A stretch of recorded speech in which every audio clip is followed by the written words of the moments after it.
Mengapa manifestasi gagal? Ini kekuatan persistensi dalam hukum asumsi. Pernah nggak panjenengan merasa panjenengan sudah afirmasi, sudah visualisasi, istilahnya sudah manifest gitu ya, tapi realita tetap saja belum berubah. Kalau iya, mungkin masalahnya bukan pada asumsi panjenengan, tetapi pada ketekunan panjenengan dalam menjaga asumsi itu. Mas Neville Goddard pernah berkata, persist in the assumption and it will harden into fact. Bertahanlah dalam asumsi, maka asumsi itu akan menguat menjadi kenyataan. Di video ini, Pak Alang akan membahas mengapa ketekunan merupakan kunci utama manifestasi dan bagaimana cara menerapkannya sampai realita panjenengan benar-benar berubah. Mari kita mulai dari dasar inti hukum asumsi. Dalam hukum asumsi prosedur, satu hal yang perlu diketahui adalah realita bukan diciptakan oleh harapan, tetapi oleh identitas batin.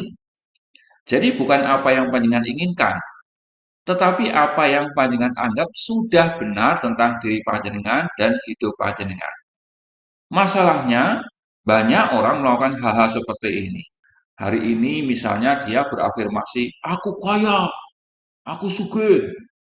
Besok pagi lihat rekeningnya ternyata masih kosong, lalu kecewa, mesgul, nangis, mewek, lalu berkata demikian, ya manifestasi nggak bekerja, ini mah cuma omong kosong.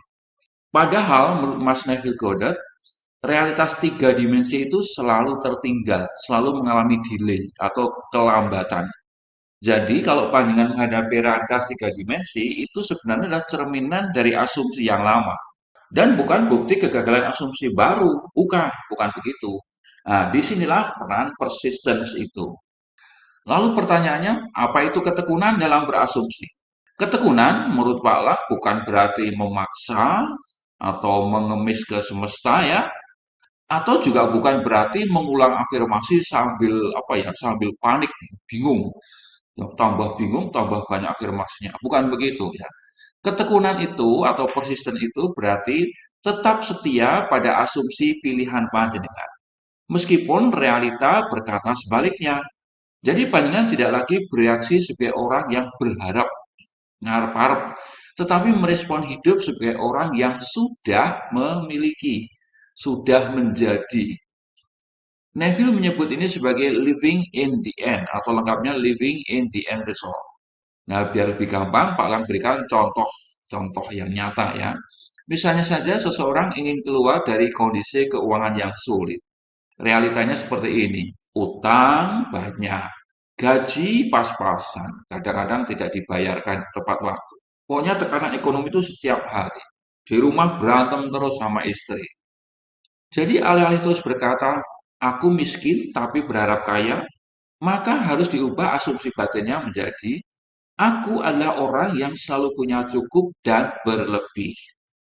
Pada awalnya memang tidak ada perubahan drastisnya karena ada kelambatan tadi atau delay tadi. Tagihan tetap datang ya. Saldo tetap kecil, bahkan minus ya. Namun bila setiap kali pikiran lama yang negatif itu muncul, dia harus kembali ke asumsi yang baru. Dengan mengatakan seperti ini hanyalah bayangan masa lalu saja kok. Identitasku sekarang berbeda sekali. Nah, yang terjadi beberapa bulan kemudian, bisa saja orang itu mendapatkan peluang kerja baru dengan gaji lebih baik. Atau mungkin ide bisnis muncul.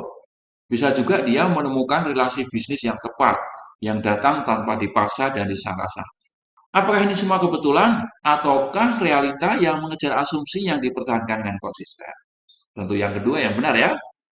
Kemudian untuk memperjelas lagi, Pak Lang berikan contoh lain lagi tentang hubungan, relationship. Banyak orang yang kehilangan seseorang yang spesial, yang minggat misalnya entah suami, entah istri, entah anak, atau siapapun itu ya, ingin dia itu kembali lagi ya, bersama kembali. Tetapi orang ini selalu mengecek chat, ya, sebentar-sebentar lihat HP, sebentar lihat HP, atau melihat email, dan lain-lain sebagainya. Kemudian tegang leher menunggu telepon. Ini kok orang ditelepon-telepon aku ya, kok sulit banget ya. Nah, seperti itu. Dan munculnya perasaan takut ditinggal, ya, takut kesepian. Prosedur, ini bukan asumsi dicintai, tetapi ini asumsi kehilangan. ya losing. Seseorang yang paham hukum asumsi akan melakukan hal-hal yang berbeda sekali, tetapi dia akan mengasumsikan sebagai berikut. Aku selalu dipilih, aku aman, aku dicintai. Dia mengatakan itu dengan mantap, meskipun pasangannya atau orang tercintanya itu belum berubah, masih minggat, masih mutung katakanlah. Tetapi ia tidak goyah dengan asumsi baru itu. Ia berhenti bereaksi, berhenti mengejar, berhenti ngecek chat, ya, tidak peduli dengan apa HP-nya mau berdering atau tidak, masa bodoh, berhenti mencari validasi, mengemis validasi.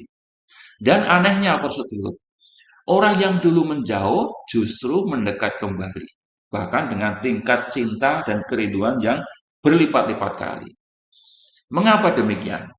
Karena dunia luar tidak punya pilihan lain selain menyesuaikan diri dengan identitas batin kita. Itu sudah rumus.